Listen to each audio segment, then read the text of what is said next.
Bonsoir chers compatriotes, bonsoir mes bien-aimés.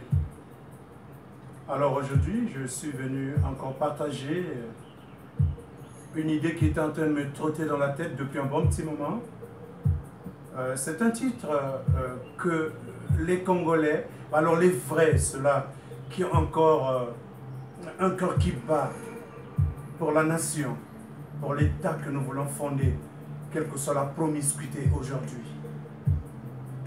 Nous avons un espoir qu'avec la grâce de Dieu, nous allons pouvoir briser cette monarchie anticonstitutionnelle qui est en train de s'organiser comme une pieuvre, en train d'écraser tous ses enfants sur son passage. L'image de Kalakala qui a été affichée comme une peinture nauséabonde sortie de l'outre-tombe est venue mettre dans mon cœur un titre. Le titre de cette vidéo va s'intituler « La réalité sociologique » ou l'autopsie de l'ADN des Congolais. Les Congolais de Brazzaville précisément. Alors depuis près d'un demi-siècle, j'ai observé avec beaucoup d'attention que depuis la nuit des temps, les Congolais semblent marinés dans une espèce de démence collective. Je parle de cette partie des Congolais qui ont trouvé comme pour métier la politique. Pas dans le sens noble du terme, mais dans le sens lequel ils en ont fait une entreprise, où n'entrent dans cette entreprise que ceux-là qui ont décidé de trahir. Trahir dans une sorte de malédiction prononcée du fait de leur nature condescendante, arrogante, cette fierté disproportionnée qui leur pousse à commettre des actes viscéraux. Des actions viscérales, pardonnez-moi, qui finalement vont choquer l'imaginaire. Surtout de cette jeunesse qui n'a pas vécu ces moments de prétendument de l'indépendance, qui a apporté son corollaire de trahison et de meurtre depuis Youlou, Massamba Deba, Marien Ngouabi, Sassou et tout ce que vous savez. Nous l'avons déjà dit dans nos vidéos précédentes. Mais vous allez me demander sur quoi te bases-tu pour faire cette autopsie de l'ADN des Congolais? Ou encore de cette réalité sociologique ceux-là qui regardent avec les yeux de l'amour, avec l'œil de l'esprit, ils sont capables de reconnaître dans les Congolais, ils aiment afficher le paraître. Dans une sorte d'autoproclamation ou de leur diplôme ou des grades illicites, des grades immérités. Cela veut dire que ce qu'ils ne possèdent pas, ce qu'ils ne sont pas, ils l'affichent par eux-mêmes et ils viennent se permettre de le proclamer alors qu'il existe l'ordre scientifique du code qui interroge sur le consensus. Donc cette volonté de mutualiser les efforts, même ceux-là que vous prenez pour des pauvres ou des petits, mais vous avez besoin d'aller rechercher leur consensus et vous ne le faites que lors des votes. Mais lorsqu'il faut prendre les décisions d'État, vous oubliez que c'est ce peuple qui fonde la nation, mais c'est ce peuple qui fonde un État. Et nous avons besoin de quoi? Mais d'un État solidaire. Qu'est-ce qu'ils sont encore les Congolais? Mais ils sont jaloux. Ils sont remplis de haine. Ils ne sont pas capables de fonder un réel État et une nation solidaire, faute d'une pathologie qui semble enfouie, ancrée dans leur sang, infectée par la cruauté de la trahison et du crime sadique. Et j'en oublie. Je peux citer également le refus de la différence. Ils ne savent pas se courber devant la différence. Lorsque nous grandissions à notre âge, nous savons faire la différence entre les enfants, les parents, les aînés. Ce ne sont pas seulement les parents biologiques, mais également les parents des autres. Reflétez également le miroir de vos parents. Et notre éducation se lisait à la morale et à l'éthique. Même si on n'utilisait pas encore en ces temps des termes comme éthique. Mais nos parents, les kémites, ont vécu dans cette discipline, dans ce code kémite, où l'humilité et l'amour étaient au-dessus de tout, le respect de tous, du plus grand au plus petit, du plus petit au plus grand. Mais quel temps je peux encore citer? Allons-y dans la diaspora. Mais ils sont en train de se déchiqueter à la course d'un pouvoir qu'ils n'ont pas réellement. Comme des villes vautours ou des hyènes affamées. Ils s'entre-déchirent, montent sur la toile juste pour le buzz. En train de s'attaquer entre eux, alors qu'ils devaient plutôt se mettre ensemble, réfléchir en silence et apporter des solutions qui surprendraient le démon de Pilate, celui qui est en train de bâtir une monarchie en toute tranquillité. Il peut assassiner comme il veut. Mais je vais vous dire une chose, la communauté internationale ne s'émeut pas de ces morts dans le Pool, dans le Congo-Brazzaville ou quelque part en Afrique. La stratégie de la communauté internationale, entre griffes, elle n'existe pas en réalité, mais il existe un système. C'est ce système qui, justement, se nourrit de ces dictatures brutales. Parce que tant qu'on tue, tant qu'on a peur les Africains, tant qu'on tue, tant qu'on a peur les Congolais, mais c'est tant que les affaires de ceux-là qui veulent prendre sans effort, en d'autres termes, voler. Donc, c'est un système néo-stratégique. Je ne vais pas parler de néocolonie parce qu'on en a débattu depuis la nuit des temps, mais les choses ont tendance à se répéter. Mais en tout tas de causes, pensez-vous que quelqu'un qui prend des hélicoptères délibérément pour aller bombarder les populations, faire débarquer des militaires qui vont brûler les maisons avec des êtres humains à l'intérieur, ils incarcèrent les petits-enfants, les vieillards qu'ils tuent avec ostentation. Vous pensez que s'il existait ce que vous appelez, vous, la communauté internationale, eux qui devraient être les garants de la morale et des droits humains, est-ce qu'ils allaient permettre un seul instant qu'on aille bombarder, tuer, sans qu'il y ait aucune justice, sous prétexte d'immunité ou de souveraineté? Mais souveraineté de quoi? Immunité par rapport au crime? Immunité par rapport à la justice? Mais ayez le courage de faire évoluer vos lois. Les lois sont désuètes.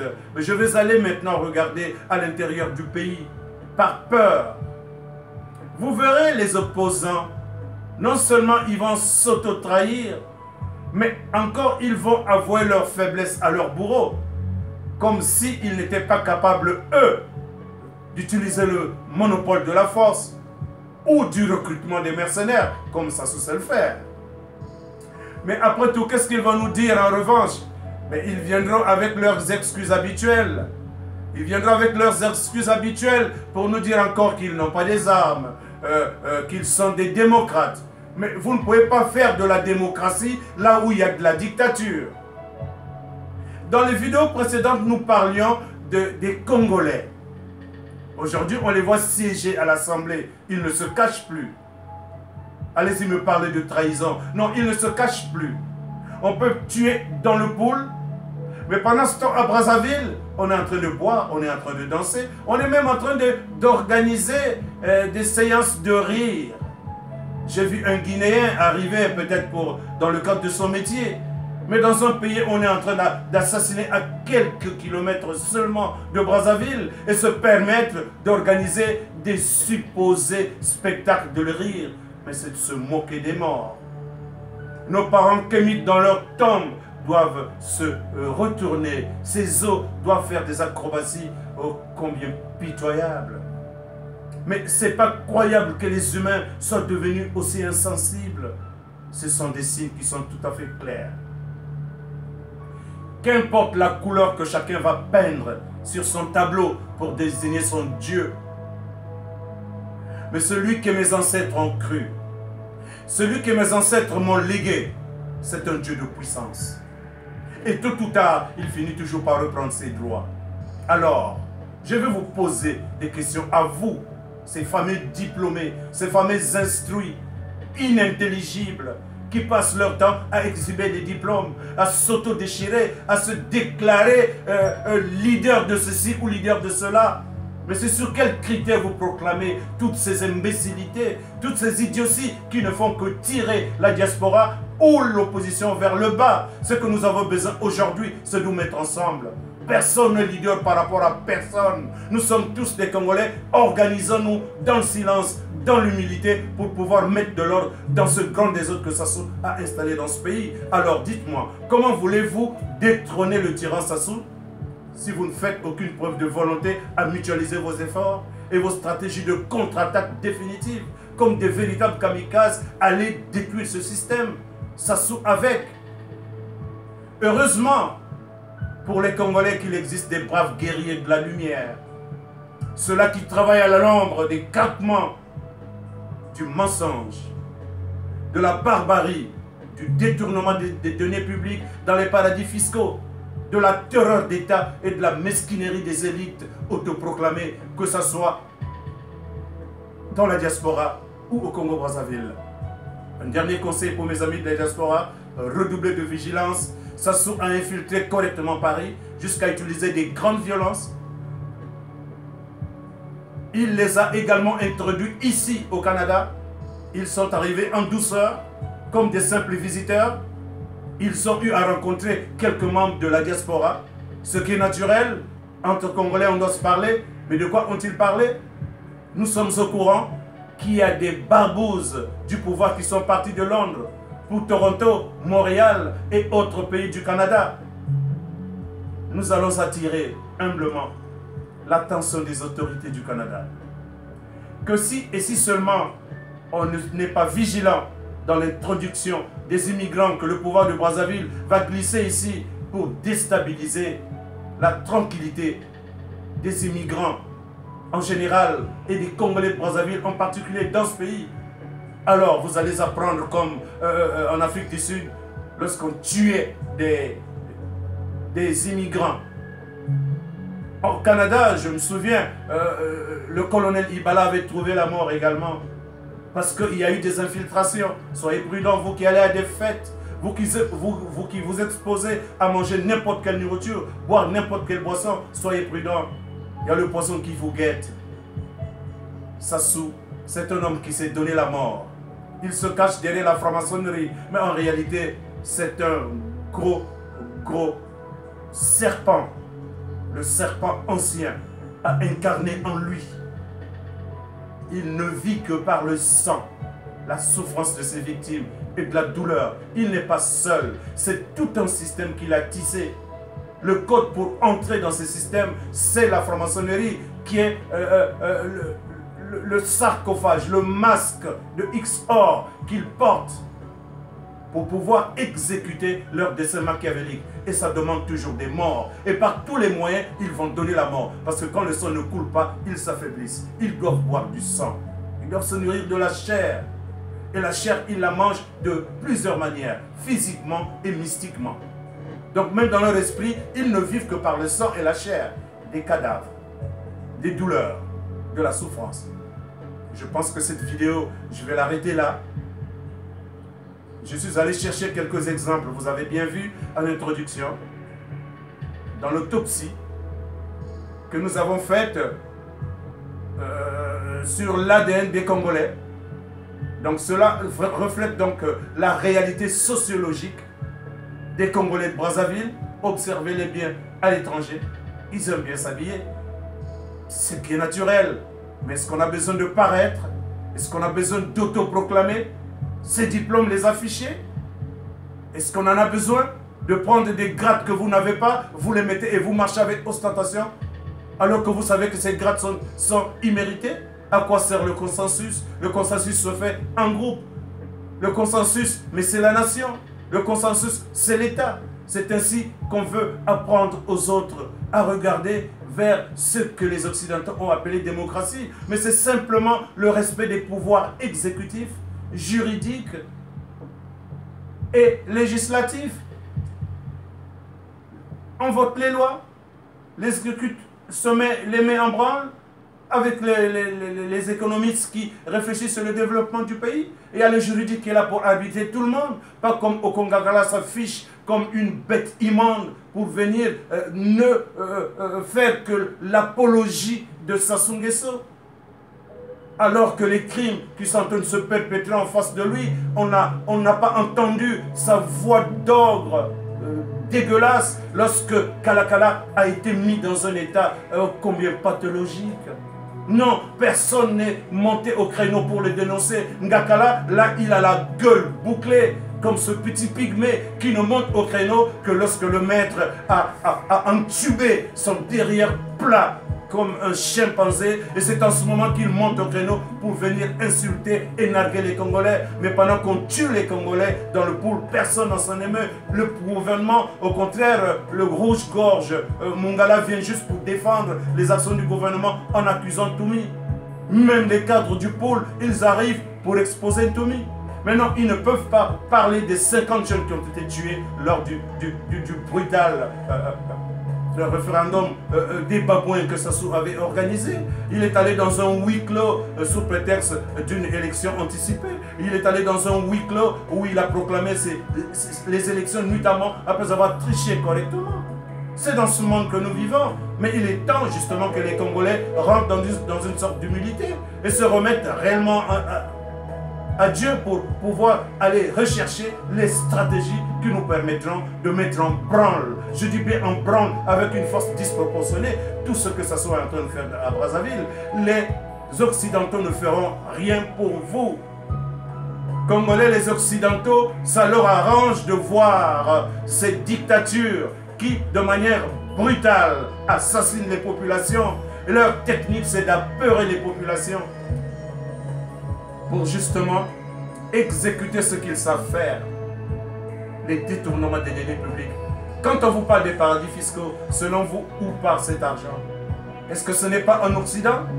Mais quand ces minables responsables, vous les appelez responsables, mais ces personnes inintelligibles, sans âme, sont malades, est-ce qu'ils se soignent dans leur pays? Mais non, ils vont se soigner dans les hôpitaux à l'étranger. Mais parce que c'est là-bas où ils ont gardé leur argent. Mais qu'est-ce que les Occidentaux ont à foutre tant qu'il y a des imbéciles comme Sassou Nguesso et autres qui gardent leur argent à l'extérieur au lieu de le fructifier à l'intérieur? Qu'est-ce que ça leur coûterait au lieu de détourner l'argent, aller les cacher dans les tombes, que de nous construire des hôpitaux, des universités où tout le monde peut s'instruire? L'éducation, c'est le meilleur cadeau qu'on peut offrir à la progéniture, donc à la jeunesse.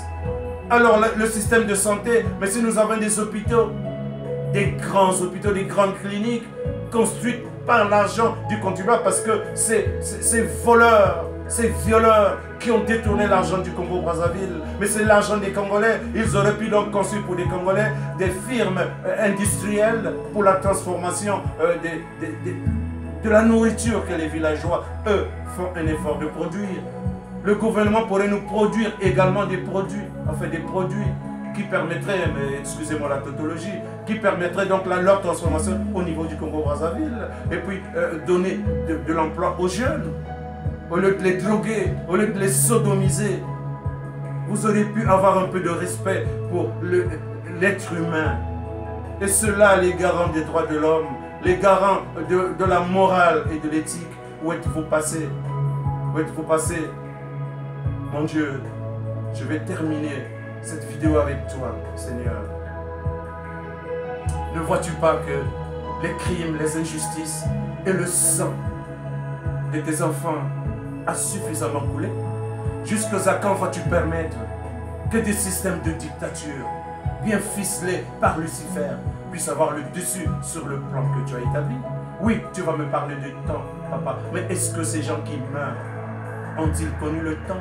Est-ce que moi, qui ne doute pas, mais qui vis ces crimes, n'ai-je pas perdu la notion de temps? Je t'en supplie, Seigneur, il est temps. Mais il est maintenant temps, selon ma requête, que tu agisses. Selon la requête des âmes qui pleurent, selon la requête des personnes qui sont tuées dans les forêts, dans leurs maisons, qui sont chassées de leurs maisons pour des buts inavoués. Il est temps, Seigneur, que tu puisses agir. Il est temps que tu puisses agir pour ne pas affaiblir ceux qui croient encore. Il est temps que tu agisses, Seigneur, pour aller sauver ces dernières âmes qui continuent à crier dans les forêts, qui continuent à être massacrées. Puisse ton nom être glorifié, parce que cette prière va bien arriver sur ton Saint-Temple et que tu vas l'exaucer au nom puissant d'Élohim, notre Dieu Tout-Puissant, qui a incarné sous la forme d'un homme humble, très humble, qui nous a laissé un enseignement merveilleux, un kénite qu'on appelait Jésus. Mais appelez-le comme vous voulez, donnez-lui n'importe quel nom. Mais il était arrivé kémites pour enseigner comment vivent les Kémites. Et vous le retrouverez dans le comportement des Bantous. Les Bantous par nature ne sont pas brutaux. Allez-y chercher la brutalité ailleurs, mais pas dans les Bantous. Alors les Bantous, vous devrez apprendre à vous défendre, à vous organiser pour bouter dehors. Tous, sans exception aucune. Et l'oligarchie, donc les Blancs qui s'organisent pour exploiter gratuitement, et leurs gouverneurs, leurs exécuteurs en Afrique. Au Congo-Brazzaville, c'est Sassou. Dans les autres pays, vous connaissez, vous-même les Africains, quels sont les intermédiaires qui exécutent la mort et la barbarie, la terreur, en nous arrachant ce cadeau gratuit de la démocratie qui, en définitive, sépare les pouvoirs, simplement.